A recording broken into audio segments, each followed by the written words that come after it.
What was discovered at Lejja in Nsukka, Nigeria, and why is this so controversial? It seems several historians are not happy with the result of the carbon dating of Lejja by the Oxford University Laboratory. This is because it would make Lejja the first iron-working civilization in Africa. And more disturbing for some, it would mean that sub-Saharan Africa invented iron-smelting technology independently. For centuries, we were told that the revolutionary Iron Age began in the Near East in 1200 BC, that it spread to North Africa around 1000 BC, and only much later was it introduced to sub-Saharan Africa, with places like Nok in central Nigeria being one of the first to receive and use the technology around 900 BC. This follows the familiar long-held assumptions that Africa only received advanced technologies from outside. But then, archaeologists uncovered in Igboland evidence that at a place called Lejja, iron was being smelted thousands of years earlier than we ever imagined for this region. And that discovery forced historians to ask an uncomfortable question. What if Africa did not receive iron technology, but invented it? Let's look at what archaeologists found at Lejja, and not just iron-smelting sites, but ruins of forts, huts, shrines, and pottery.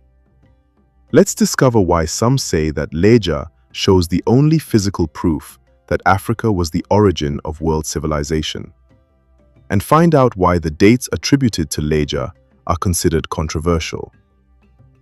Lejja is a cluster of 33 villages located in the Nsukka area of what is now Enugu State in southeastern Nigeria.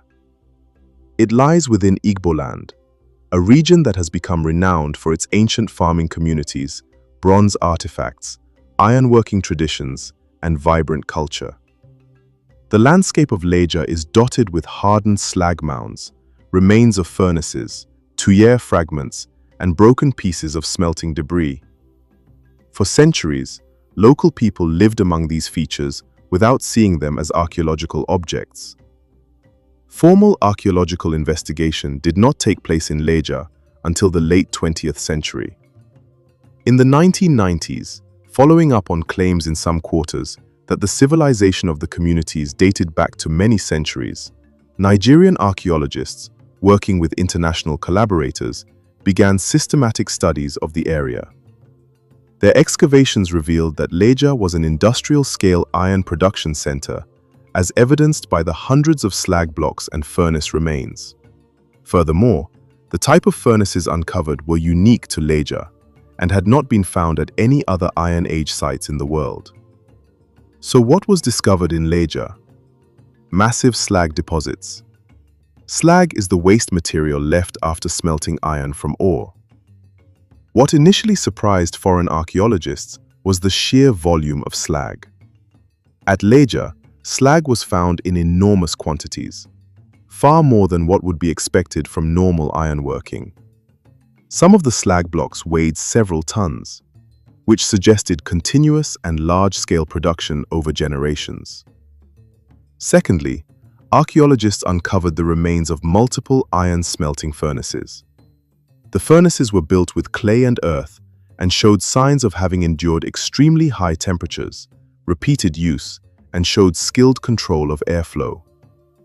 This level of furnace construction required deep knowledge of metallurgy, but to their amazement, they observed that the furnace types and design were such that had not been found anywhere else in the continent. Another interesting thing about the Lejja region was its industrial organization. The layout of Lejja communities showed advanced planning. Iron smelting areas were separated from domestic spaces, which were separated from religious ancestral sites. Because of this, archaeologists were able to divide Lejja sites into three major types. The first are the iron smelting sites. These areas contain furnaces, slag heaps, iron ore fragments, charcoal remains. We'll come back to these in a bit. 2. Domestic sites, which contained limited iron-working remains but extensive pottery scatters. The most common artifacts excavated from the domestic sites were pottery, but they also uncovered pounding mortars, traces of stone walls or forts, manila fragments, and cowries. In excavating these sites, they found that the deposits in the ground were in several layers, which contained different pottery designs. The upper layer had potsherds decorated with roulette designs, while the lower layers had crisscross hatching and deeply grooved sherds. Based on studies reported in other parts of sub-Saharan Africa, researchers tentatively suggest that the pottery with the crisscross hatching and bands of deeply grooved designs show similarity to Iron Age dated artifacts in other parts of Africa. Some domestic sites also display traces of structural remains of habitation. Most of the structural remains were on deserted hilltops. Evidence suggested that the ancient Lejja people lived mostly on hilltops, which sometimes had defensive features. On the long-abandoned Ugu Amalvoko hilltop, oral tradition says that the first people who arrived at Lejja settled on this hilltop. At some point, they moved down to the valley, but then returned to the hilltops. In the olden days, they preferred hilltops for safety. On this hilltop, they excavated traces of the remains of a stone wall. It's not sure what the wall could have been used for. However, contemporary stories from the inhabitants living in the valley show that it could have been used as a boundary marker. There are also traces of earthwork that run across the village. The earthwork consists of entrenchment or fortification that can be identified by the remains of an embankment. Oral accounts say the fort may have served as a surveillance point for Lejja's warriors to monitor their surroundings, raise alarms, and launch attacks against their enemies. From the hilltops, an attacking force could be seen from a long way. Although oral accounts are not always correct, it seems difficult to deny that the fort indicates the presence of a large community in some of the villages. Oral tradition also states that the remains of the first man who settled in Lejja is in a grave in Umuezioda village. The third type of sites were the ancestral and ritual sites. The ancestral sites consisted of shrines, graves, historic trees, and sacred sites. These appeared to have symbolic or ritual importance. They lacked industrial debris, but showed signs of deliberate placement of objects and restricted access. It follows because in Lejja oral traditions, ironworking is often associated with spiritual power, ancestors, and deities. These beliefs probably shaped how the knowledge of iron production was organized and protected. One of the villages contained the Oshuru Otobo Shrine, which is referred to as a war shrine by the present inhabitants. A historical narrative from the oldest man in the village purported that prior to embarking on any war with neighboring communities, a war ritual was carried out in this shrine. This ritual entails the warriors dancing and running around the tree in the shrine. If anyone falls, he will be eliminated, as it implies that he has a bad spirit and is not eligible to go to war. At some of these ancestral sites, evidence of potsherds and small scatters of broken, undecorated burnished pots can be seen on the surface. Most of these sites are still in use, and while there's difficulty in dating these ancestral sites, they provide good evidence of a rich ritual heritage surrounding ironworking in the region. Lejja did not exist in isolation. Across southeastern Nigeria, evidence of prehistoric iron smelting was found at Opi, Owerri Elu, Orba, Umundu, and Awka. These sites reveal that iron smelting in the Nsukka region was widespread, diverse, and highly advanced. One of the most important of these Iron Age sites lies at Opi, just 7 kilometers southeast of Nsukka town, also in Enugu state. Archaeologists first discovered early iron smelting remains in Opi in August 1983. Scattered across the land were evidence of iron production, large cylindrical blocks of slag and tuyere fragments. From the furnaces, scientists carbon-dated charcoal samples, which resulted in the astonishing dates of 2,500 and 2,770 years ago, that is around 750 BC. However, Lejja stands apart because of scale and age. It seems to contain the only sites with earliest sustained industrial production. The most striking evidence lies in the village square of Lejja at Otobo Dunoka, where we see more than 800 blocks of large iron slag arranged in neat rows, which are now used as seats during village meetings. The slag blocks vary in size and each weighs between 34 and 57 kilograms. This square is the ceremonial center of Lejja, where major political decisions are made. Dunoka village has unique status within Lejja. It is the only village that produces the eze of Lejja. This connection seems to link iron production to political authority. The slag blocks at Otobo Dunoka have remained intact for centuries because they are extremely durable, and also strong cultural taboos forbid disturbing or removing them from the village square.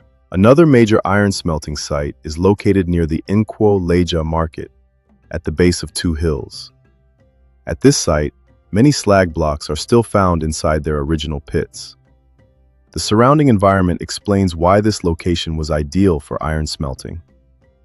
The two hills contain abundant iron ore, including hematite, gravel, and iron-rich boulders. Along the footpaths leading to the site grow trees that are suitable for making charcoal, the main fuel used in smelting. Radiocarbon dating of the charcoal from the inside of the excavated furnaces from several sites in Lejja produced startling results.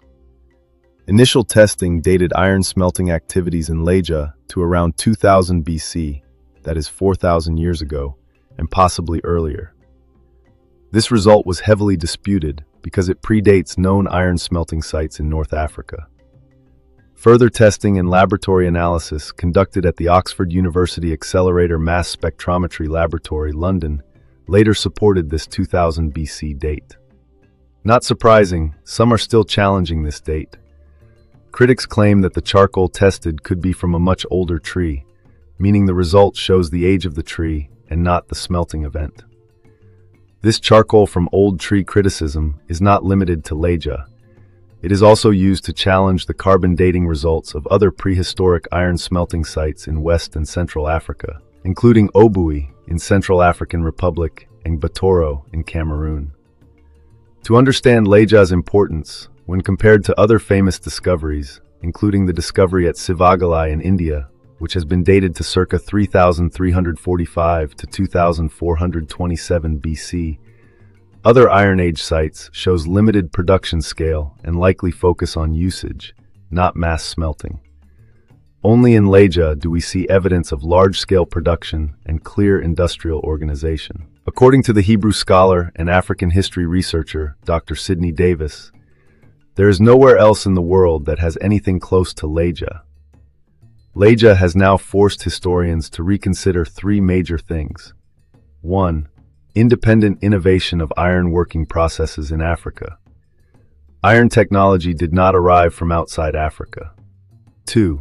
Ancient West Africa had industrial capacity. Prehistoric African societies were capable of complex production systems. They organized labor, managed resources, and engaged in regional distribution. And 3. Historians are now rethinking global timelines. Iron Age history is not a single path from one origin. It is a network of innovations emerging in multiple places. Lejja is not just an archaeological site. It is evidence that African history is still incomplete. It reminds us that many discoveries remain buried, especially in the Niger area, and that old assumptions can be overturned.